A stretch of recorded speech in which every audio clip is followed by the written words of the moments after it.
नमस्कार, नई परख के राष्ट्रीय मुद्दा कार्यक्रम में आप सब लोगों का स्वागत है और हमारे साथ रोज की तरह ही प्रोफेसर अभय कुमार दुबे हैं। इनसे हम देश की राजनीति के बारे में चंद सवाल करेंगे। कार्यक्रम को आगे बढ़ाने से पहले मैं सभी दर्शकों से कहूंगा कि वे हमारे साथ नियमित रूप से जुड़ें और नई परख चैनल को सब्सक्राइब करें। अभय सर नमस्कार।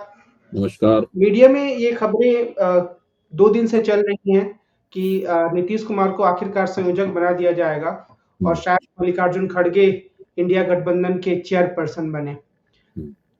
फिर ये कहा गया कि शायद परसों ये मीटिंग होगी, 2 दिन बाद यानी 5 तारीख को संभवतः।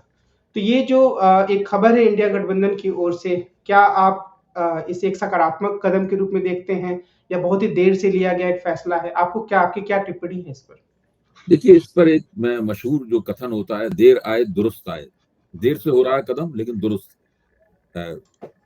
अगर नीतीश कुमार इसके संयोजक बनते हैं, जो कि मुझे लगता है कि बन जाएंगे, और मल्लिकार्जुन खड़गे इसके सभापति बनते हैं इंडिया गठबंधन के, जो मुझे लगता है कि बन जाएंगे, तो ये उचित कदम होगा।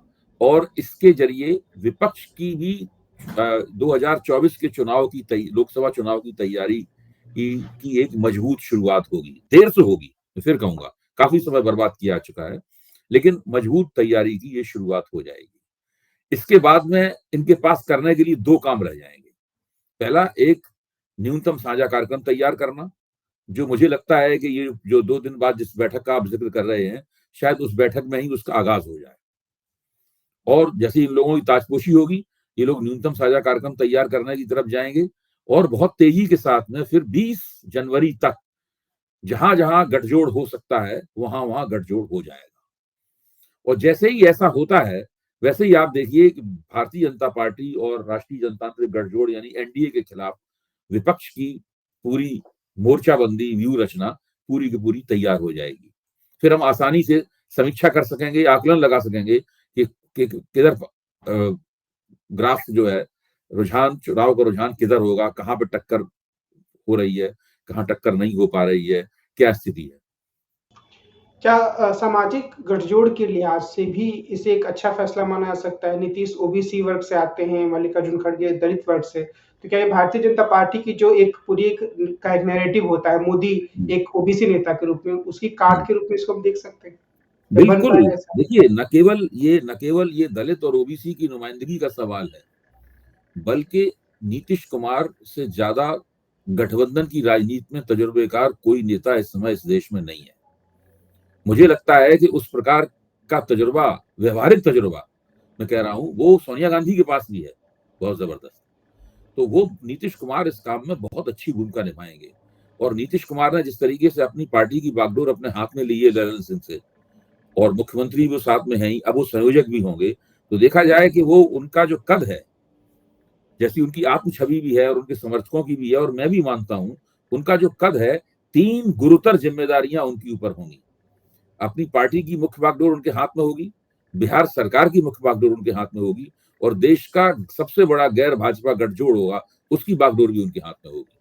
जहां तक मल्लिकार्जुन खड़गे का सवाल है, मल्लिकार्जुन खड़गे पिछले दिनों एक बहुत ही अहम नेता के तौर पर उभरे हैं, और उनका जो दलित मूल है वो महत्वपूर्ण है, लेकिन उसके ऊपर बहुत ज्यादा जोर दिया जाता है। अगर वो दलित ना भी होते, तब भी मैं समझता हूँ कि मल्लिकार्जुन खड़गे के महत्व से तब भी इनकार नहीं किया जा सकता। तो इस लिहाज से एक बहुत बेहतरीन किस्म की जोड़ी है, और ये लोगों के नेतृत्व में विपक्ष की पूरी जो व्यू रचना है, उसकी जो फौज है, ये उसके एक तरह के 2 सेनापति हैं उस फौज के। इससे उधर मोदी और शाह होंगे, उसी तरीके से इधर पे खड़गे और नीतीश होंगे। इंडिया गठबंधन में एक बेहतर समन्वय की कमी भी कई बार देखने को मिलती है, खासतौर पर पंजाब के मसले पर पिछले 1-2 दिनों में जो बयानबाजी हुई और उसके बाद मैं कुछ समाचार चैनलों को देख रहा था, तो वहाँ एक टिप्पणी ये आई कि शायद अगर दोनों में गठबंधन हो जाता है, यानी कि आम आदमी पार्टी और कांग्रेस में पंजाब में, तो इससे ज़्यादा फायदा अकाली दल और भारतीय जनता पार्टी को होगा। आपको इसमें क्या कई इससे तरह की लगता है? राय दी जा रही है, और किसी भी राय के पीछे कोई मजबूत तर्क नहीं है। एक राय दी जा रही है कि अगर ये दोनों अलग अलग लड़े, आम आदमी पार्टी और कांग्रेस अलग अलग लड़े, तो ज्यादा फायदा होगा। वो दोनों जितनी सीटें अलग अलग जीत सकेंगे, वो जीत ही लेंगे सारी सीटें, उसमें अकाली और भाजपा कुछ नहीं जीत पाएंगे। एक तो ये राय दी जा रही है। अब इसका आधार क्या है? ये ये कोई स्पष्ट रूप से बताता नहीं है। इसके आधार में एक बात तो कही जाती है कि अगर दोनों मिलकर लड़ेंगे तो फिर बहुत सारा जाट सिख वोटर जो है ना, वो अकाली दल की तरफ चला जाएगा। मतलब इस अब जाट सिख वोटर तो कांग्रेस को भी बड़े पैमाने पर मिलता रहा है, ऐसा थोड़ी ना है भाई। अकाली दल से जब कांग्रेस ने अमरिंदर सिंह के नेतृत्व में सत्ता छीनी थी, तो बिना जाट सिख वोटर के तो कांग्रेस सत्ता नहीं छीन सकती थी। आम आदमी पार्टी ने अभी जब कांग्रेस से जालंधर की सीट छीनी, या उससे पहले विधानसभा का चुनाव, विधानसभा की सत्ता छीनी, तो जाट सिख वोटरों के बिना तो नहीं छीन सकते थे। तो ये तर्क समझ में नहीं आता।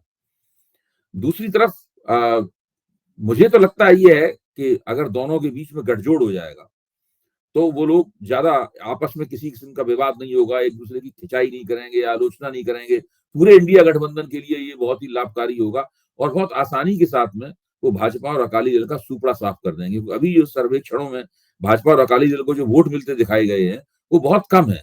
भाजपा शायद 13% भी खड़ी हुई है, अकाली दल की भी कोई खास अच्छी स्थिति नहीं है। तो जो कुछ वोटों का बंटवारा हो रहा है वो कांग्रेस और आम आदमी पार्टी के बीच में हो रहा है। जब वो दोनों जुड़ जाएंगे तो कौन लड़ेगा उनसे? ये क्या हम माने कि जो गठबंधन का स्वरूप है वो तकरीबन फाइनल हो चुका है, या कुछ और ऐसे दल हैं जिन्हें इंडिया गठबंधन अपनी ओर खींच सकता है? मिसाल के तौर पर तेलुगु देशम पार्टी या बीजू जनता दल, और नीतीश कुमार के संयोजक बनने से क्या इसकी प्रक्रिया आगे बढ़ सकती है? भाई देखिए, अगर जो वहां पे सत्तारूढ़ दल है वो भाजपा के प्रति हमदर्दी दिखा रहा है, वाईएसआर कांग्रेस, अगर वो भाजपा के प्रति हमदर्द है तो तेलुगु देशम पार्टी के लिए ये एक उपयुक्त मौका है कि वो इंडिया गठबंधन के वाहन पर सवार हो जाए, इंडिया गठबंधन के रथ पर सवार हो जाए। ये ठीक उसी तरीके से है कि अन्ना द्रमुक, अब अन्ना द्रमुक के पास इस वक्त कोई राष्ट्रीय गठजोड़ नहीं है तमिलनाडु में, लेकिन द्रमुक के पास गठजोड़ है राष्ट्रीय। और तमिलनाडु की स्थानीय राजनीति ऐसी है कि अन्ना द्रमुक एनडीए पर जाना पसंद नहीं करेगी, अभी तो एनडीए से वो बाहर निकली है। तो वो वहां पर देखिए अन्ना द्रमुक को एक राष्ट्रीय गठजोड़ के साथ जुड़ने की दिक्कत पैदा हो गई है। ऐसी दिक्कत तेलुगु देशम अगर इसके साथ जुड़ती है तो वो उसे उस तरह की दिक्कत नहीं होगी। और भी पार्टियां हैं उत्तर प्रदेश, मैं समझता हूँ उत्तर प्रदेश में बहुजन समाज पार्टी एक ऐसी पार्टी है जिसके साथ अगर होशियारी के साथ में बातचीत की जाए और लचीले ढंग से, बुद्धिमानी से बातचीत की जाए और अखिलेश को विश्वास में लेकर बातचीत की जाए और नीतीश कुमार और मल्लिकार्जुन खड़गे ये काम करें, तो निश्चित रूप से एक उत्तर प्रदेश के स्तर पर एक बहुत बड़ा ब्रेक थ्रू हो सकता है विपक्ष का। एक ऐसा ब्रेक थ्रू हो सकता है जो बीजेपी की नींद उड़ा देगा। प्रधानमंत्री नरेंद्र मोदी तमिलनाडु की यात्रा पर हैं और शायद वो दक्षिण के एक आध और इलाकों में जाएंगे, और मीडिया में खबर चली कि मोदी एक तरीके से दक्षिण में भाजपा को सुदृढ़ करने जा रहे हैं। क्या इसकी कोई संभावना आपको आने वाले चुनाव में लगती है कि वो सुदृढ़ इस कर तरह के पाएंगे? दौरों से कोई पार्टी सुदृढ़ नहीं होती है। ठीक है, वो प्रधानमंत्री के तौर पे वहां दक्षिण में जा रहे हैं, तो अब पार्टी अगर सुदृढ़ होगी तो पार्टी के पास पहले से वहां पे शक्तियां होने चाहिए। मैं आजकल अक्सर बताता हूं कि अभी मैं अक्टूबर के महीने में केरल गया था, तो केरल 10 दिन में रहा। 10 दिन में मैंने भारतीय जनता पार्टी का वहां पोस्टर ही नहीं देखा। अब आप कैसे सुदृढ़ होंगे? प्रधानमंत्री के दौरे से आप कैसे सुदृढ़ हो जाएंगे? अब प्रधानमंत्री पंजाब का दौरा करना चाहते हैं, वहां कैसे सुदृढ़ होंगे प्रधानमंत्री के दौरे से? भारतीय जनता पार्टी का जाट सिखों में कोई काम है?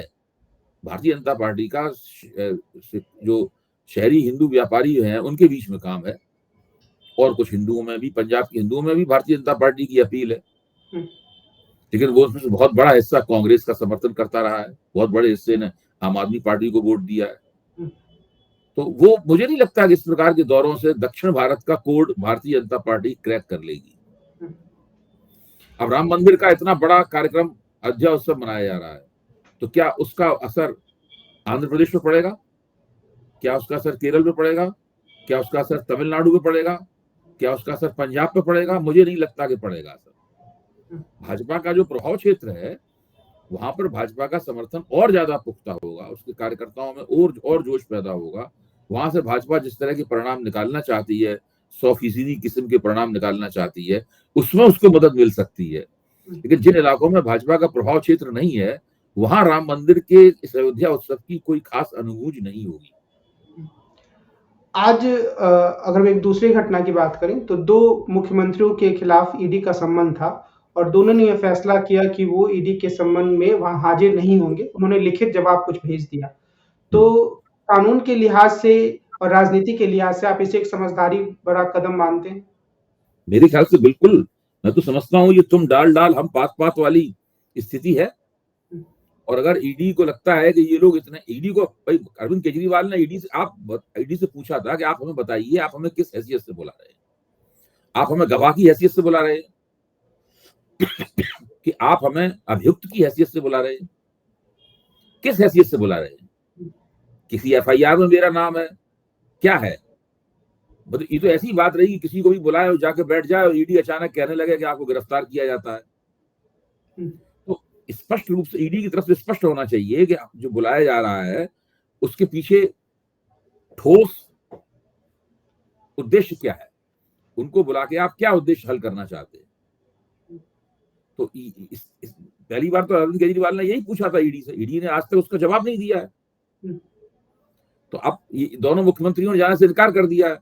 हेमंत सोरेन तो मेरे ख्याल से 7वां 8वां सम्मन होगा, वो नहीं गए हैं वहां पर। अब देखिए ईडी क्या करती है, ईडी वहां पर जाएगी उनकी मुख्यमंत्री की गिरफ्तारी करने के लिए झारखंड में, या अरविंद केजरीवाल की गिरफ्तारी करने के लिए आएगी। अब देखिए इसमें क्या गतिविधि होती है। लेकिन क्या हम ये कह सकते हैं कि इस पूरे घटनाक्रम से विशेष रूप से आम आदमी पार्टी की छवि पे कुछ नकारात्मक प्रभाव पड़ा है? एक ऐसी पार्टी जो भ्रष्टाचार से लड़ने का दावा करके सामने आई और वो भ्रष्टाचार के आरोपों को लगातार झेल रही है, उसके नेता जेल में है। भाई भारतीय जनता पार्टी तो विपक्ष के हर नेता की ओर भ्रष्टाचार के आरोप लगा रही है। ऐसा कौन सा नेता है जिसको भ्रष्टाचार के आरोपों से बचा हुआ है? तेजस्वी यादव हो, हेमंत सोरेन हो, अरविंद केजरीवाल हो, अखिलेश यादव हो, मायावती हो, ये जो जिन लोगों को दबाव में ले लिया है, अभिषेक बनर्जी हो पश्चिम बंगाल में, अजित पवार, हाँ अजीत पवार हो, सबके ऊपर भाजपा के अंदर है, उन पर भ्रष्टाचार के आरोप भाजपा लगा। ये तो उनकी, ये भ्रष्टाचार विरोधी संघर्ष नहीं है भाजपा का, ये भ्रष्टाचार का राजनीतिकरण है। इसके जरिए वो जनता में विपक्ष की छवि को गिराना चाहते हैं। और इस बात को मेरा मानना है कि लोग इस बात को समझते हैं अच्छी तरीके से। तो क्या भ्रष्टाचार एक राजनीतिक और चुनावी मुद्दा है या फिर बिल्कुल ही ये एक नकारा मुद्दा साबित हो चुका है?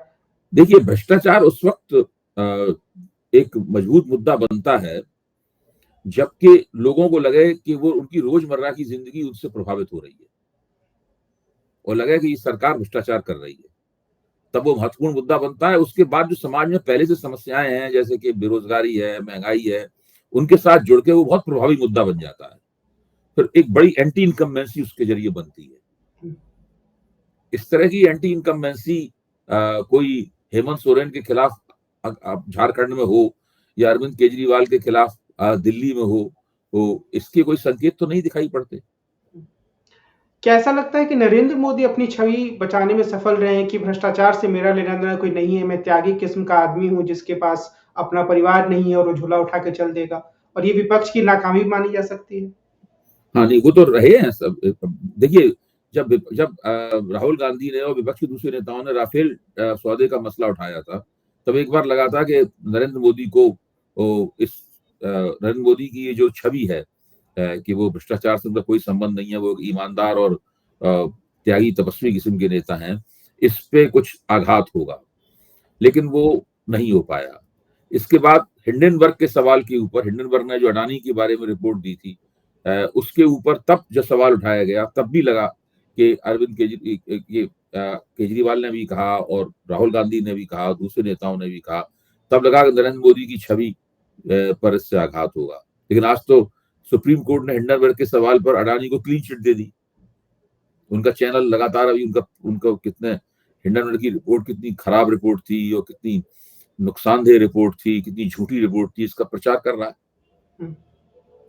क्या सर्वोच्च न्यायालय भी कुछ ऐसे फैसले देने से झिझकता है जिससे सरकार मुसीबत में पड़ सके? मुझे ऐसा कोई फैसला लंबे समय से याद नहीं आता जिसने सरकार के सामने कोई परेशानी पैदा की हो। अंतिम बार सरकार को मुसीबत में डालने वाला फैसला वही था जो कि दिल्ली सरकार के और उपराज्यपाल के अधिकारों के संघर्ष के ऊपर दिया गया था। इसमें संविधान पीठ ने स्पष्ट रूप से राज्यपालों और उपराज्यपालों के बेजा इस्तेमाल को रेखांकित किया था और कहा था कि चुनी हुई सरकार सर्वोपरि होनी चाहिए और कोई भी उपराज्यपाल चाहे वो केंद्र शासित राज्य हो या राज्य हो, वो उस सरकार के अधिकारों का हनन नहीं कर सकता। तो केंद्र सरकार वो एक ऐसा फैसला था जिसकी वजह से जो दिल्ली के एलजी हैं वो कुछ दिनों के लिए बिल्कुल अपने घर में ही बैठ गए थे, लेकिन उसके बाद केंद्र सरकार ने कानून लाकर उस फैसले को पलट दिया। जो संसद का जो अधिकार है, उस अधिकार का उन्होंने इस्तेमाल किया। मेरे ख्याल से उसके बाद तो ऐसा कोई भी फैसला नहीं हुआ है जो सरकार को थोड़ा सांसत में डालता हो।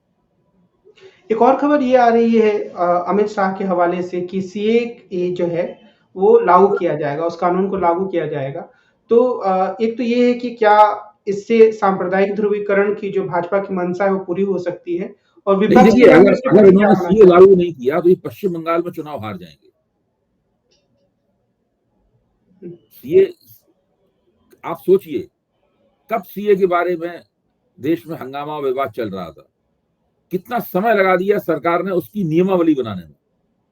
कोरोना से पहले की बात है, कोरोना से पहले की बात है, रेगुलेशन में कितना समय बना दिया। ये बिल्कुल लोकसभा चुनाव, जैसे राम मंदिर का प्राण प्रतिष्ठा लोकसभा चुनाव से ठीक पहले की जा रही है ताकि उसका चुनावी लाभ उठा सके। इसीलिए जो मथुआ समुदाय है पश्चिम बंगाल का, वो भाजपा के साथ आया था, तब भाजपा को वो 18 सीटें मिली थी, और विधानसभा चुनाव में भी उसने कुछ कुछ भाजपा को समर्थन दिया, तो भाजपा ने वहां 70 के करीब सीटें प्राप्त कर ली। अगर ये सीए लागू नहीं करते हैं तो मथुआ समुदाय भाजपा को समर्थन नहीं देगा, तो इसलिए सब ये किया जा रहा है। आज की बातचीत को हम यहीं विराम देते हैं। हम कल फिर मिलेंगे और देश की राजनीति से जुड़े कुछ प्रमुख मुद्दों पर प्रोफेसर अभय कुमार दुबे से बातचीत करेंगे। आज की बातचीत के लिए सर आपको बहुत बहुत धन्यवाद। हम कल फिर मिलते हैं। नमस्कार।